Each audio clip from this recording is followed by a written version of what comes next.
We saw a lot of really high turnover rates at the frontline supervisor level. Typical in our space, we were taking really good direct support professionals, promoting them to frontline supervisor position, and then firing them because they weren't frontline supervisors. They were DSPs. They may have been very capable. They could have been great frontline supervisors, but we were doing them a disservice. So we wanted to figure out what are the sort of key pain points of frontline supervisors. The first thing we did was we created a frontline supervisor dashboard. That was our first foray into data analytics. And we identified some key metrics. 2016, we roll it out. We see dramatic decreases in turnover, both in frontline supervisor and in DSPs. Welcome to IDD Leader, where human services leaders grow their impact, lead with heart, and build the workplaces our field deserves. I'm your host, Nate Beers. Let's dive in. What if you could predict the future of your staffing? Most organizations are still managing the frontline supervisor crisis the same way they always have, which is reactively. Someone quits, and then you scramble. Something breaks, then you fix it. But what if you could see the problem coming weeks or even months before it showed up in its full form? My guest today is G.N. Janes. He's the CEO of Valley Community Services, which is a residential IDD provider serving 11 counties across the state of Pennsylvania. For the past decade, he's been building a data infrastructure specifically designed to do one thing: to catch problems at the frontline supervisor level before they become catastrophic. And what he's discovered along the way has changed how his entire organization runs. This is part one of my conversation. We're going to dig into how it all started, what data they actually track, the two biggest drivers of supervisor turnover that they didn't expect to find, and how a Gallup engagement survey has become one of their most powerful early warning tools. This is a conversation for leaders who are ready to stop being surprised by turnover and to start getting ahead of it. Without further ado, let's get into it. Most organizations find out a good employee is leaving when they hand in their notice. You've spent a decade trying to find out before that moment even becomes a thought. Tell me, what does it actually look like when your early warning system flags someone who's at risk? Walk me through a real scenario. How is this working? We have decided that the number one pain point for residential IDD organizations is at the frontline supervisor level. We feel like if we can train those folks effectively, keep them happy, and retain them, that we're going to have better outcomes, not only for employment, but for the people that we support. So what we have done is really take a look at a few key metrics that show us when somebody is probably going to be in trouble. And once that happens, we send somebody out there as sort of an EMS system for frontline supervisors. And that's the hope, that we can sort of catch that there and help somebody turn the corner, because a group home is a lot like going bankrupt. You start to lose control of the house a little bit at a time and a little bit at a time, and then all of a sudden, all at once, you're in chaos. So getting out there in front has been the goal for the last 10 years. Okay, I am incredibly intrigued. I can't wait to just ask you loads of questions around this. But I do think before we go any further, let's just talk about your path into this field. It's not a typical story. As I understand it, your dad was a psychologist who ended up getting recruited into disability services, and then eventually you got pulled into that. But somewhere in there, you were translating Farsi for the United States Navy. So just walk us through, how did you even get into this field, and what are some of those earlier experiences teach you that's showing up right now in how you're leading? I have been sort of around disability supports for the majority of my life. My father started working in the Pennsylvania institutions in the early 70s. He was instrumental in setting up the dual diagnosis unit at Polk Center in Northwestern Pennsylvania. And that had a definite impact on me, both in terms of sort of understanding what the perils of institutionalization are, but also some of ways that people were trying to work through those problems to create the best possible scenario out of a bad situation. My father was a psychologist at Polk, and then uh, went out in the early 90s and was recruited to provide some psychological services to my current employer, Valley Community Services, and ended up staying there. Really enjoyed the community experience. Really felt like he was going to make a much better impact there. And my circuitous route to the job sort of started when I was coming up at the end of my enlistment. I was a Farsi translator in the Persian Gulf. I spent 4 great years out there, really enjoyed my experience. But I was at a crossroads. I had to make a decision whether I wanted to continue my naval career or uh, leave. And, my father kind of said, hey, we could really use your background in setting up some of the administrative oversight that the organization needs. That was not, he would be the first to tell you, administration was not his specialty. He just kind of fell into it, right? So the experience in what I would call one of the world's best bureaucracies was very beneficial to me in sort of working my way through uh, at Valley Community Services. Okay, wonderful. So talk to us then. You've been there for was it a decade or so, or more than that in your current role? Was that do I understand that right? Yeah, so I started in the field in 2001 at our sister organization in Mercer, Pennsylvania, and then I got pulled into Valley in 2008. I've done, like a lot of people in this field, I've been a direct support professional. I've done compliance. I've done quality assurance. I've done operations. I was the COO, and then in 2015, I became the chief executive officer. And that's where I've been for the last 11 years this month. Okay, awesome. I want to unpack something you started sharing at the very beginning. What made you identify frontline supervisors as such a crucial lever? Was there a moment or a story, or maybe it's a series of data points? What led you there? Well, that's the thing. We didn't really have data points necessarily when we started. It was just we call it a wag, right? A wild guess. I feel like a lot of us in this space have sort of had ideas, thoughts, but really didn't have the empirical background to sort of to back up our hypotheses. Uh, but what we saw, especially in one section of our organization, one region, we saw a lot of really high turnover rates at the frontline supervisor level.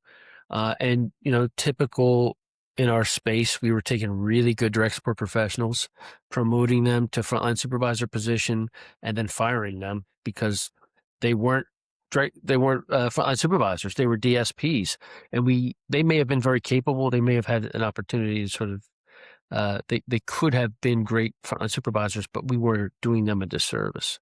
So we wanted to figure out what are the sort of key pain points of frontline supervisors, and we also wanted frontline supervisors to come together and sort of figure out best practices, and quite frankly, compete a little bit with each other, figure out what the best practice was, and then replicate that across the space. So what have been some of your discoveries from that early work to where things are now? Well, I think the first thing we did was we created a frontline supervisor dashboard. That was our first foray into data analytics. And we identified some key metrics: overtime improvement, sort of difficulty of the house, sort of the challenges based on supports intensity scale, number of citations by our outside surveyors and our inside quality assurance department, tenure, turnover, uh, uh, their evaluation, the uh, the number of times they've been singled out for awards, and put that in together and created a frontline supervisor dashboard. And when we did that, we realized that not every metric sort of was as indicative of success as another. So we would put multipliers on them. Overtime improvement's a big one. We would put that as a times 3 multiplier. Um, y your tenure rate, that's a high multiplier because we realized that when you have senior staff that stay, the outcomes are much better both for the person being supported and for the group home. So we put those all together. We divided it by region because we knew there's some economic factors that weren't apples to apples, and we posted it every month and had the frontline supervisors review it. And that was kind of the genesis of our sort of journey into data analytics. What did that review process look like for them? I mean, are they just kind of getting a I'm assuming it's something more than just here's a printed out sheet about, here's your metrics, and then look at it and just okay, probably more than that. But what did that look like? Yeah, a lot of in-person meetings, a lot of discussions, a lot of trying to figure out what is it that's driving that turnover, right? Getting feedback from them, telling them what we saw, and trying to figure out the secret sauce of not only recruiting but retaining direct support professionals. Okay, so if I'm let's just suppose I'm the troubled supervisor, not horribly so, like not the one that you should have fired yesterday, but just I'm struggling with, there's more turnover at my site or house than a lot of other people, and you're pulling me in for this conversation. Am I like, do I know my number? Like, am I looking at my number month by month, and then we're kind of tracking it together? If you're my director or boss. Yeah, it should be. Typically, we even do sort of best practice meetings once a quarter. Everybody comes together across the organization. All the frontline supervisors meet and get in a room and sort of discuss ways that we can improve. But there's also you know, apart from peer to peer, there is a supervisor discussion as well. Um, I'll tell you where we see the pain points, where we've identified uh, the big issues are going to be scheduling, and it's gonna be training, right? Uh, the the first thing that jumped out at us was if a frontline supervisor took the time to train someone effectively and didn't rush them on the floor, which is oftentimes what happens, right? But we're stuck, Yes, right? 100%. Yeah, coverage needs seem to trump everything else. Yes. Exactly. And what we saw there was just a self-licking ice cream cone. You just kind of put yourself in a worse and worse position. Whereas if you took that opportunity to not necessarily uh, rush somebody out there, but give them some a feeling of confidence, pair them up with a senior staffer, the outcomes were much better. The second piece was scheduling. Um, if a frontline supervisor was kind of behind, didn't really put the schedule together quickly, rushed the schedule out, wasn't it didn't give frontline folks the opportunity to sort of comment on the schedule or schedule them ahead of time. That was the other big indicator. If we When we got a hold of those two things, we saw dramatic decreases, not only in DSP turnover, but in frontline supervisor turnover as well. Yeah. Sure. No, that makes sense because they're going to feel the effects of doing their job with, greater success. Now, I want to kind of almost pause there or take a deeper dive into that. In the two things you just listed, the scheduling, the second one, and the first one, the onboarding or the orientation process, training new staff. How much of that, and you can get maybe this has changed over time. It sounds like a lot of that rested on the frontline supervisors. Like there was enough autonomy that it wasn't just some kind of master scheduling software that they're just like they were actually having to do some of the problem solving. And then the orientation process, of course, regardless of what's in place from HR standpoint, it always rises or falls with those that actually do it. So I understand that. But have you tried to kind of standardize that more, or or is it more of just like if you have the right people in the right spots on the bus, they have a way of taking care of that themselves, or what does that look like? How does that look now?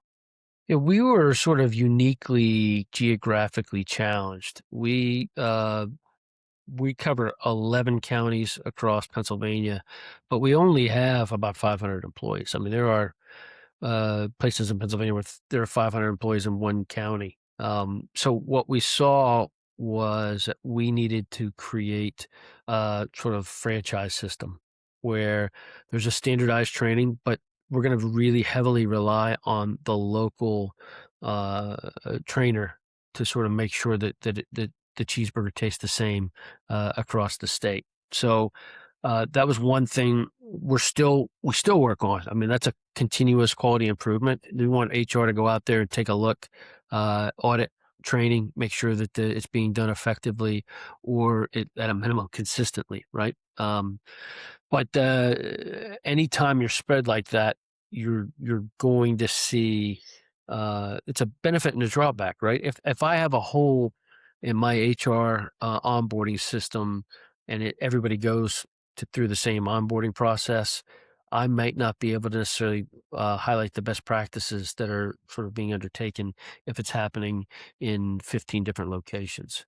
But the challenge is you're creating an environment where there's going to be there are going to be large variables.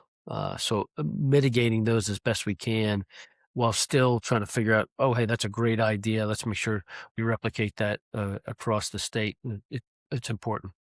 Okay, so it sounds like you're trying to balance that there's still a fair amount of autonomy. Like if you're talking about a franchise model, still a fair amount of autonomy, but then kind of making sure that there's enough commonality or consistency so that your burger doesn't taste totally different depending on where you showed up. Absolutely. Yeah. Okay. So then the I mean, I don't I don't even know how to best ask you this.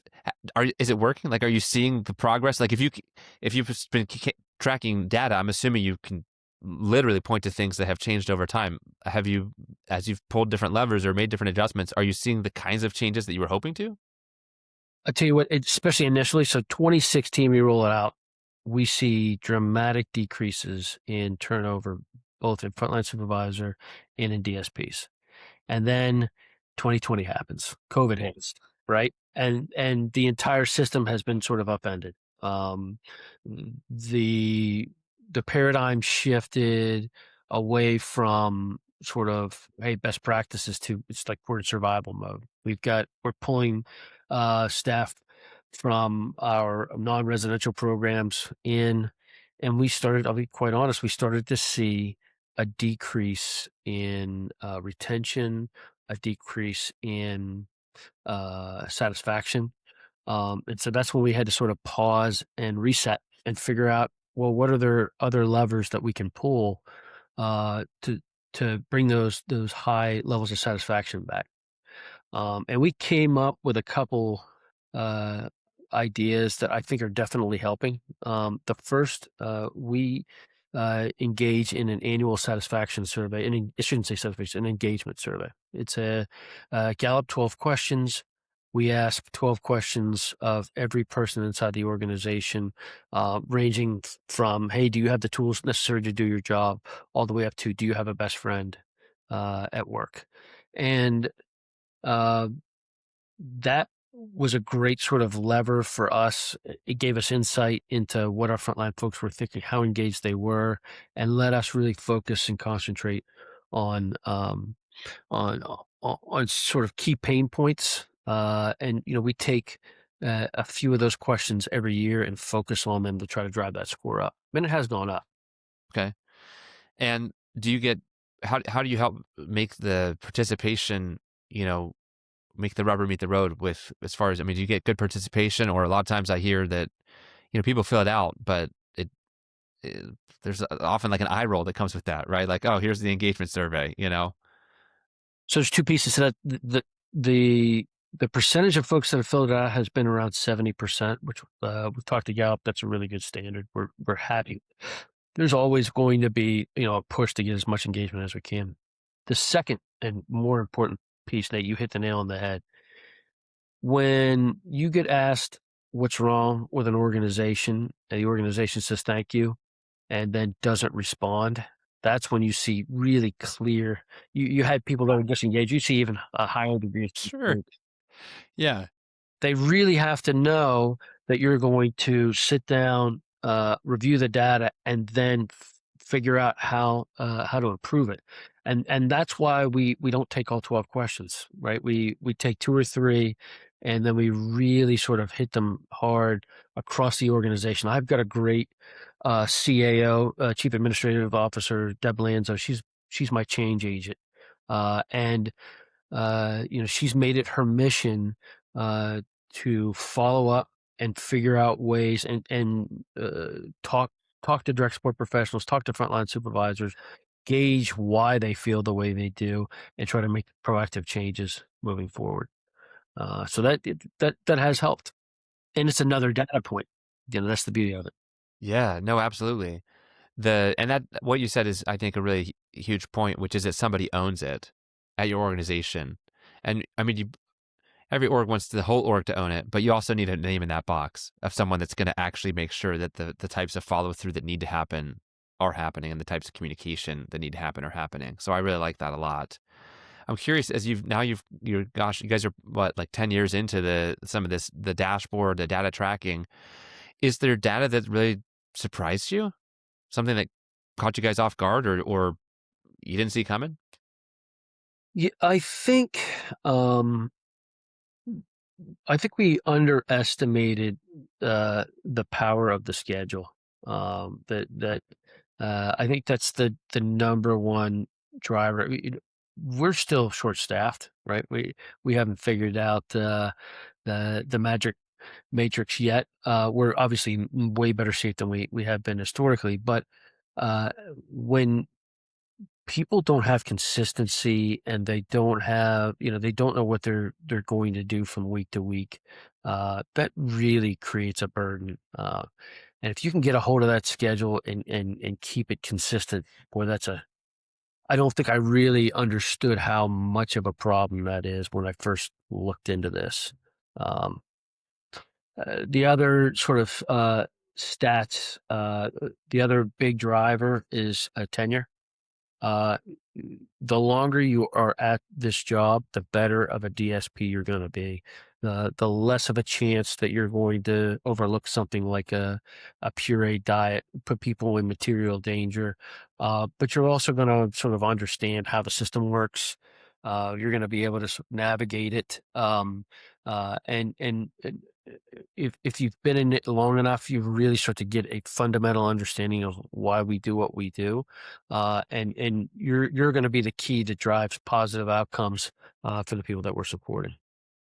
Yeah, no, absolutely. That makes a lot of sense. And with the scheduling, and not to get too much into the weeds, but is that at all standardized across your org at this point, having identified it as such a key metric, or is there like maybe training is not the right word, but kind of a framework that now every supervisor walks through so that they feel very empowered, even if they are not necessarily doing it in a centralized way, but that like, how do they get better at that?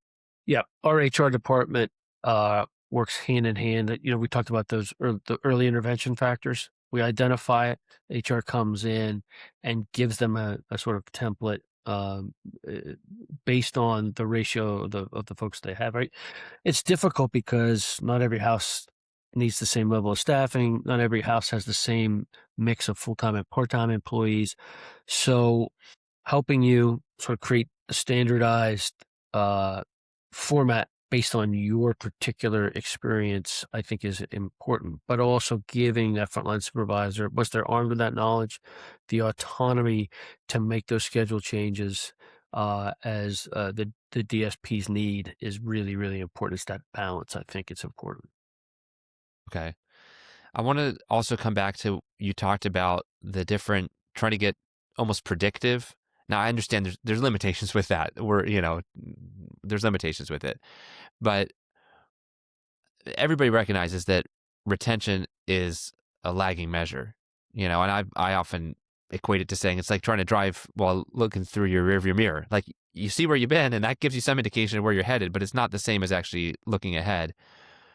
In the data collection and then the analysis that you guys have done and are continuing to do, have you really found some real key leading measures, like that you can actually catch, let's say, DSPs before they're quitting, when it would have been an unnecessary quit? It wasn't just like a bad fit, from day one, but it would have been unnecessary.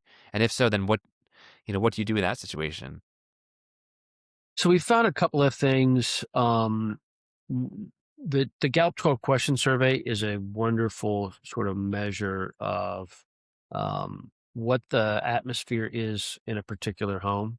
Um, and the other thing we saw was there was a decrease at about the 2.5 year mark for a lot of our DSPs where their engagement kind of drove down.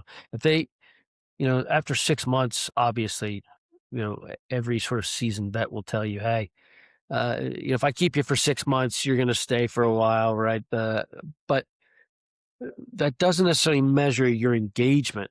And after 2.5 years, we see this dip. And that was concerning because uh, that's a leading indicator. That tells me that that home is sort of headed in the wrong direction. And that's where you may see a sort of circular uh, decrease. And if you combine that with you start to look at overtime, obviously, as another measure. Then you're starting to see what you could probably call a leading indicator. Overtime's it's also a lagging indicator, right? Because right you're short staffed, you see it down the line.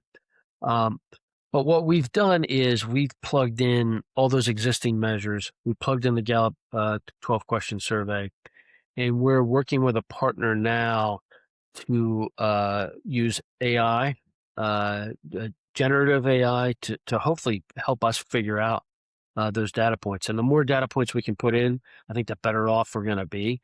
We're in sandbox testing mode now, but it certainly looks promising. We've seen that 2.5 year mark. We saw a decrease in that disengagement. I think we've created a little bit more focus on the why when we do our training. Now, obviously, we talked about every frontline supervisor does the initial training, the in-doc, right? This is where your schedule is. This is what an ISP is. This is how you cook. But we also want to really focus on the why. We want to do a lot of person-centered training. We want to do a lot of focus on social role valorization. Uh, we want people to understand why they're here, and we are a mission-driven organization. I think the more of the why that you put into it, the higher engagement you're going to see. At least that's what we've seen so far. Okay. No, this okay, this really fascinates me on a deep level, this idea of trying to be, you know, seeing what's coming down the road, the somewhat predictive or at least catching the lead measures. Um, because like for a lot of areas of life, when that's there, I mean, in health, we'll just use health as an example, right? You start to look at first, you get elevated blood pressure. If nothing changes, then eventually that's going to turn into, high blood pressure with needing interventions. And those types of interventions are on a continuum. And the further that goes in a certain direction, the more the interventions needed. And of course, then that, leads to other health. It bleeds out to other things that associated risks with that. And so I'm curious if you were if you can roll with me with this metaphor for a moment right now, like if someone was an agency leader at we'll just even say like a similar size agency as yours, and they're like, we're not really, we don't have a supervisor dashboard. I mean, we have a survey. Okay. Like what's the most important couple metrics that they should start tomorrow to start to get some of that focus on not just what has been, but what's coming down the pipeline? I think if you can baseline tenure, I think that's the number one most important thing, and then go back and figure out why. Right? Why is this area really sort of exceeding in tenure, and why is this area struggling? And then you can start to you develop a baseline and figure out what the best practices are inside that organization. Who's really gets it, or who has figured out two or three key things that we can now replicate across the space. And you have to find measurable data that actually corresponds to what you're trying to mitigate. So we outlined all those things that we use for the dashboard. If you can find two or three of those, if you have payroll software, you should probably be able to figure that out relatively quickly. If you don't have payroll software, you can use an Excel spreadsheet to figure out tenure, right? You don't have to, it's not a complicated matrix. Right. Okay, no, that's insightful. And I think that's something that often on this show that I'm always looking for positive outliers, like what you just described with who's, and then also I guess looking for negative outliers. That's another thing because you can clean those up, and that can go a long way sometimes. Um, but yeah, so I see how that would be a really valuable thing for an organization to start with, to see what's working, why is it working, start to break that down. I was on a call not long ago with an organization where they're in two locations, and the one is a college town and the other is not. And they have a disproportionate number of college students that are DSPs, and of course, you can guess which town has the higher turnover. Which, n- knowing the context, does not necessarily speak to anything dysfunctional or problematic going on organizationally. If they're hiring people for a year to 2 years that are in that stage of life where they're about to move into a different kind of type of career. But yeah, so I think that's really valuable. A lot of insights could probably come just from looking at those, and I think that's just really really helpful to consider. Um, I'm curious. So you talked about, and maybe you've already kind of answered this, but you talked about how COVID threw you guys for a wrench, like all of us. And have you bounced back? And if so, have you bounced back better when it comes to the retention and when it comes to kind of how this is going now? And what does that look like going over into the next couple years, do you think? Yeah, we're definitely in a better spot than we were 5 years ago. I think we're about to the level that we were in 2018 in terms of frontline supervisor retention, which we really, really want to focus on. Um, Moving forward, I think we're all going to have to embrace remote supports and figure out ways that work best for the people that we're supporting first and foremost. Um, but also as a means to sort of mitigate some staffing gaps. Nobody kind of wants to say that it can't be the first reason that you're going to initiate remote supports, but um, there's just there's a demographics problem, and it's not going to be solved uh, by just uh, throwing as many DSPs as you possibly can and retain them. But there are also, I think we got to really focus on the least restrictive models possible as well. There's certainly folks that we're trying to transition into, uh, what we call supported living or life sharing, things where uh, they're non-traditional group home models. If people want to go in that direction, we want to encourage them to, because it cuts down on staffing, but most importantly, it has really, really high satisfaction rates for the people that are receiving services. So those kind of methods, I think, are going to be key when we're talking about uh, reducing burnout and retaining high levels of satisfaction by the people that are receiving those services. Wow. I had to pause it there. Can't wait to get back for part 2 of this conversation next week. And if you're anything like me, your mind is probably running a mile a minute with what GN just shared. Now, I always try to leave you with an action move. Here it is for this episode. What if you were to pull the tenure data for your frontline supervisors by location or by region and to do it this week? Nothing more, not trying to build a full dashboard this moment. But what if you looked at that and then started asking why? Why is this site outperforming or underperforming for that matter? And looking at the answers to some of those even first basic questions could start to change how you're deploying your support and your training resources in the near term future and have a big impact for you. Now, this episode was largely about frontline supervisors. I have a resource most frontline supervisors are inadvertently contributing to turnover and burnout of their staff. Why? Because they weren't trained to lead. But I have a resource for you. You can pick it up for free. It's the 7 early warning signs that supervisors are doing that very thing. It's at iddleader.com/burnout, and I'd love for you to pick it up. If this episode gave you something to think about, I want to encourage you. Probably the best thing you could do would be to share it with someone on your leadership team. And that's kind of what the whole point of this is to get the conversation going for you, for the team of people around you, or even a colleague at another organization. Share the good news, right? Or share this insightful and interesting conversation, because I'm sure they would appreciate it. Now, part 2 is coming up next week, like I already said, and we're actually going to go into a deep dive on how AI is now part of this tool, this dashboard that they've built, and what data governance needs to come into play, and what the future of this whole sector might look like. So I don't think you're going to want to miss that. But until next time, here's to you. Keep up the amazing work.